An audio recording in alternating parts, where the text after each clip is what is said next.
जय श्री राम। बालकांड। देवता लोग अति विशुद्ध और सुंदर वाणी में गाते हैं। महारानी कौशल्या ने जो पुत्र उत्पन्न किया है वह करोड़ों भुवनों के कल्याण का मूल ही है। मास, पक्ष, तिथि, वार, नक्षत्र, ग्रह, योग और सभी लग्न बहुत शुभ आ बने हैं। जल, थल, आकाश और साधुओं के हृदय प्रसन्न है तथा दसों दिशाओं में उल्लास भरा हुआ है। पुष्पों की वर्षा हो रही है तथा आकाश और नगर में बधावा हो रहा है। इस समय का हर्ष कहाँ नहीं जाता।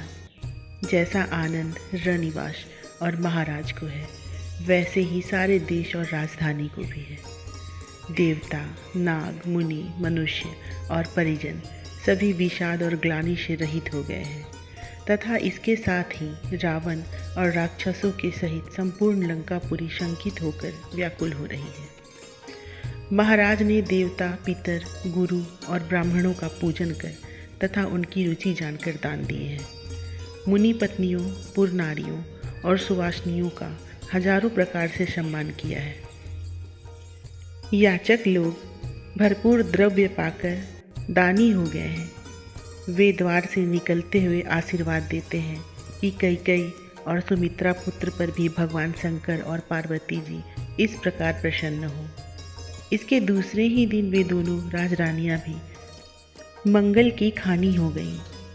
इस प्रकार सोहिला में सोहिला हो रहा है, मानो सारी सृष्टि ही सोहिला से सनी हुई है।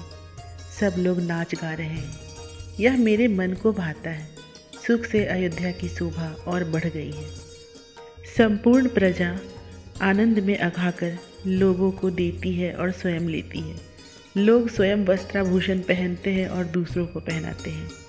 गान तथा बाजों के शोर का कौतूहल देखकर सारी दुनिया सिहा रही है। विष्णु, ब्रह्मा और महादेव जी की पुरियों की भी सारी शोभा कौशलपुर लुब्ध हो रही है। सब राज महिलाएं अति आनंदित हैं क्योंकि उनकी मांग और कोख धन्य हो गई है।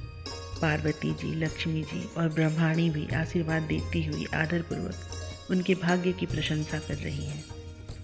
महाराज दशरथ के वैभव और विलास की वृद्धि देख जिन्हें अच्छी नहीं लगती उन पर कीर्ति, कौशल, वैभव और रिद्धि सिद्धि भी कुपित हो गई।